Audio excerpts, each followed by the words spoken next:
Isa sa pinakasikat na balita ngayon at nagiging sanhi ng protesta at riot sa iba't ibang dako, hindi lang sa Amerika, ay ang kamatayan ni George Floyd. Sino po si George Floyd?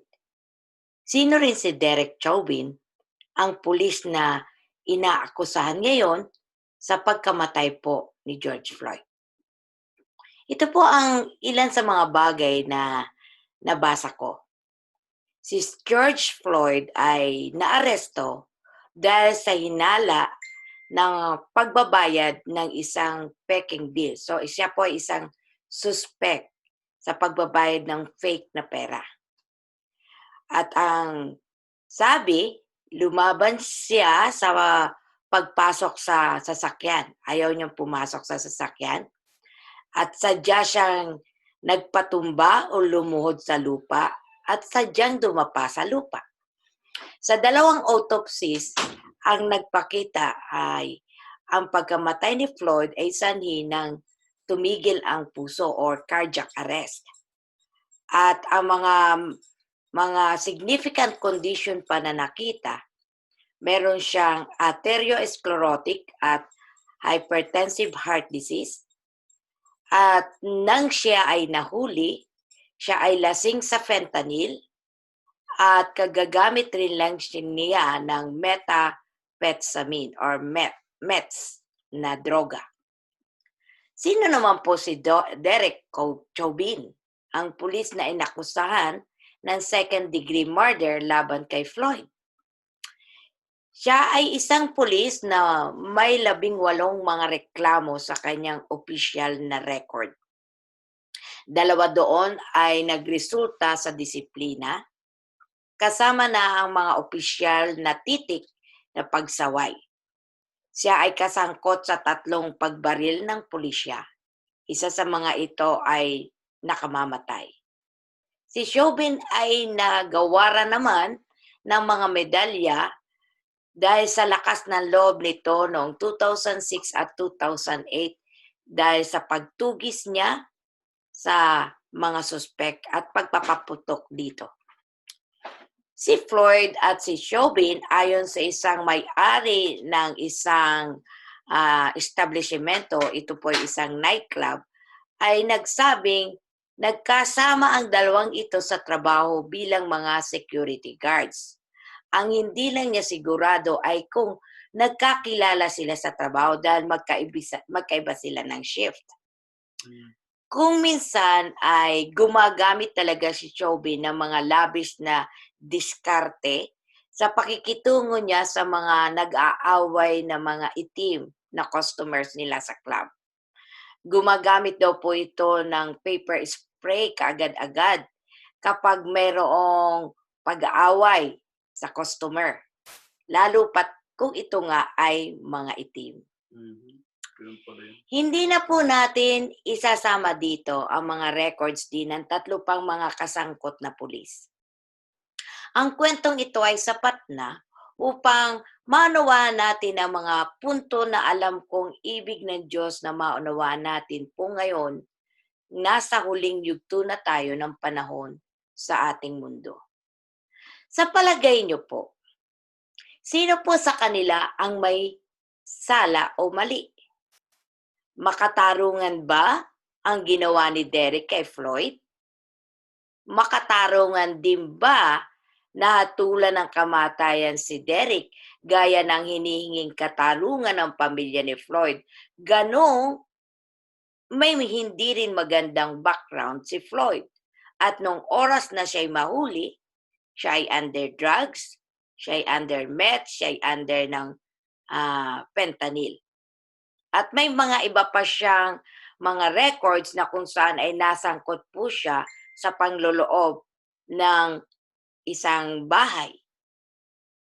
Matuwid o tama ba ang mga ginagawa ng mga protesters at ang mga kasangkot sa panununog, pagnanakaw at panggugulo ng ibang nagsasabi na humihingi lang sila ng katarungan para kay Floyd?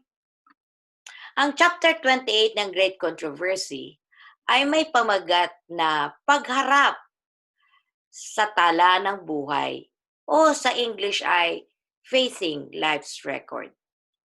Sa harapan po ng korte ng Panginoon, sino po kaya ang dapat parusahan? Si Floyd o si Derek? Dahil ang pagbabasihan ng paghatol sa kahit sino man sa atin, maging kay Floyd at kay Derek, ay ang kautusan ng Diyos. Meron po bang makaliligtas sa kanila o sa atin sa kahatulang ang kabayaran ng kasalanan ay kamatayan? Romans 6:23. Kapag tayo ay nakatuon lang sa buhay ng iba, mga kapatid, madali tayong humatol o humusga. Dahil sa nakita nating video kung paano namatay si George Floyd sa kamay ni Derek, o sabihin natin sa tuhod ni Derek. Madami sa mga nakapanood, kabilang na po ako, ay ang magalit at masabing dapat parusahan ang mga pulis na yan. Sobra naman yung ginawa nila. Subalit kung tayo kaya ang nasa kalagayan naman ng mga pulis, na ang isinumbong sa atin na suspect ay under ng drug, lumalaban pa sa atin at maaaring nagmumura pa sa atin. At tayo naman bilang pulis na ilang oras nang naka-duty ay pagod na, stress out na, at maaari sigurong hindi lang ilang beses nilang nahuli nga itong si George Floyd, hindi po natin alam. Hindi rin kaya tayo magalit at mapundi at makagawa din ang hindi dapat nating masalita at nagawa. At ang mga taong nag-react, lalo tigit ang pamilya ni Floyd, wala din ba silang karapatang magalit at humingi ng katarungan? Ang pamilya naman ng mga pulis, ano rin po ang kanilang mga damdamin ngayon?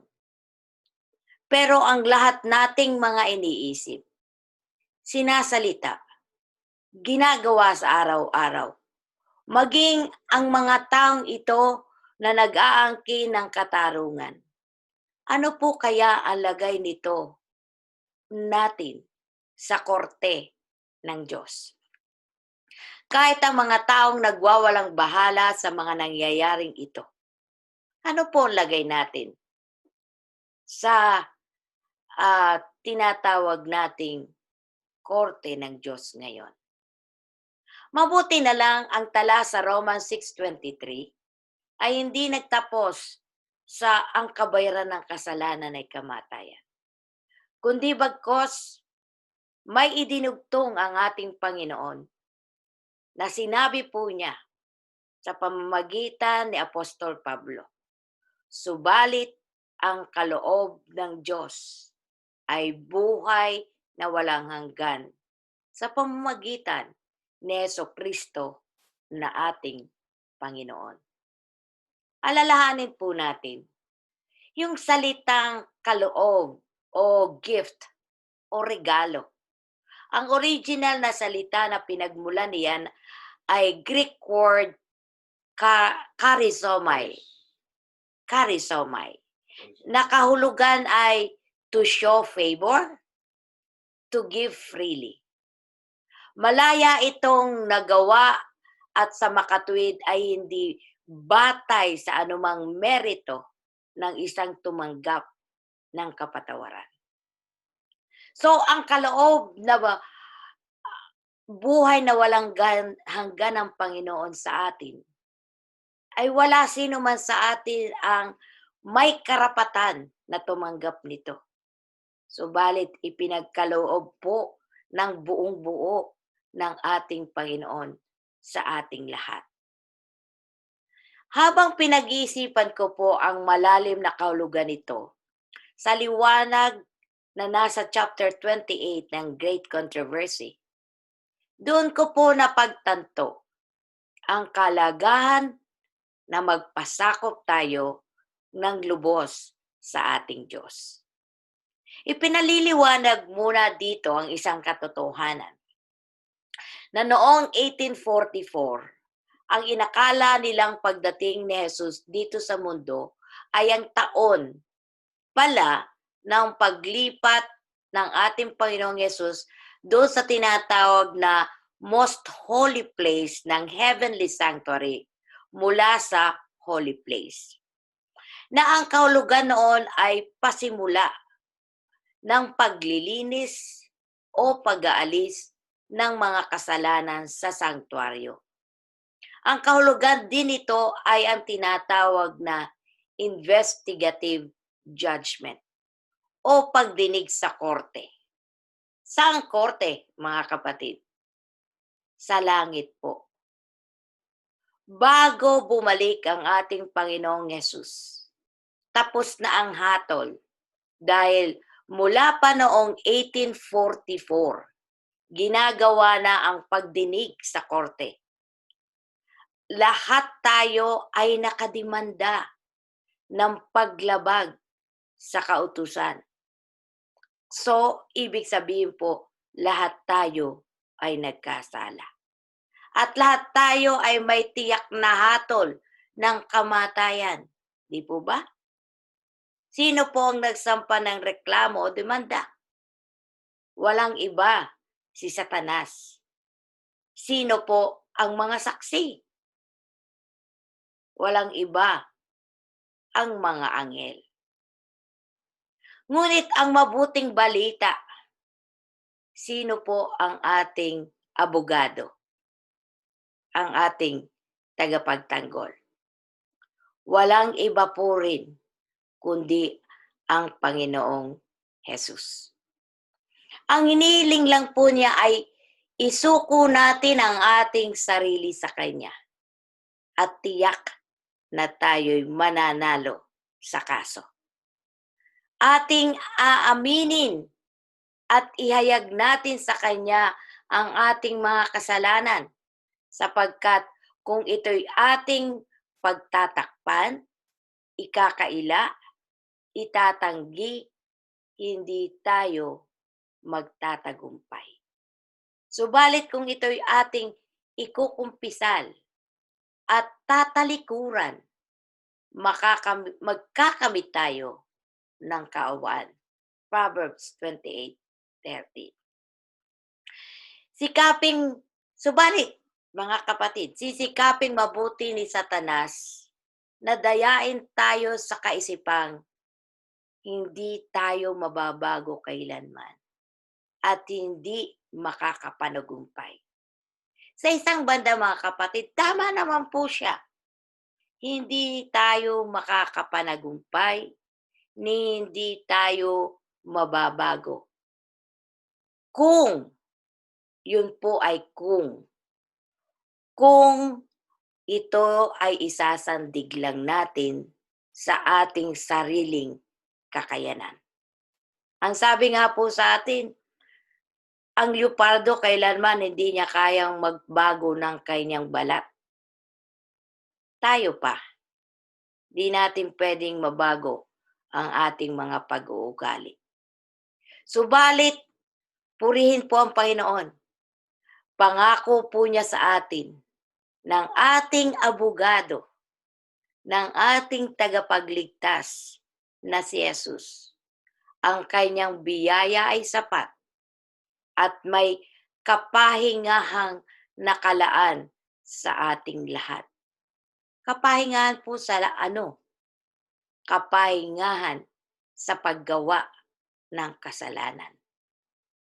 Kaya dahil napakalapit na ng pagdating ni Jesus, ito po ang bilin niya sa atin. Ang lahat na gustong manatili na ang kanilang pangalan ay nasa aklat ng buhay ay dapat ngayon na sa ilang araw na natitira ng buhay na ipagpasya natin na lubusan sa harap ng Diyos na lumayo sa kasalanan sa pamamagitan ng kanyang kapangyarihan. at tunay nating pagsisihan ang ating mga nagawa na kasalanan. Dapat mayroon tayo na malalim at matapat na pagsasaliksik sa ating puso. Kagaya ng sabi po ni Haring David, saliksikin mo po, O Panginoon, ang ating puso. Sana po iyon din ang ating panalangin. Ang mababaw at walang kabuluhang kaisipan na pinaglalaroan ng napakaraming mga nagsasabing Kristiyano ay dapat na po nating iwaksi. Mayroong masidhing pakikidigma ang lahat laban sa mga masasamang hilig ng laman. Ang gawain ng paghahanda ay isang individual na gawain. Hindi po tayo makakaasa sa tinatawag na isang pagliligtas na corporate salvation. Hindi porke nakalista ang ating mga pangalan sa aklat ng iglesia ay may kasiguruhan tayo na kaligtasan sa langit. Ang hinihingi po ng ating Panginoon sa atin ay individual nating pagsuko, individual nating pagsisisi, at individual nating pakikipaglaban sa kasalanan kasama ng ating Panginoon. Mga kapatid, tandaan po natin, dahil lahat ng ating mga kasalanan na nagpadumi ng sanktuaryo ay hindi natin kayang linisin, ni hindi rin natin kayang alisin sa ating mga sarili.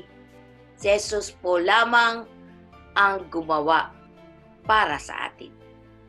Kaya ang buhay na walang hanggan ay naging regalo, libre at kusang kaloob po ng Panginoon sa atin. Ang kamatayan sana ay sa atin, pero siya ang nagbata upang ang buhay naman ang ipalit niya sa atin. Nagpakahirap po siya, nagsakripisyo upang tayo ang mabigyan ng kaginhawaan. Ano lang po ang kanyang hinihingi kapalit sa atin?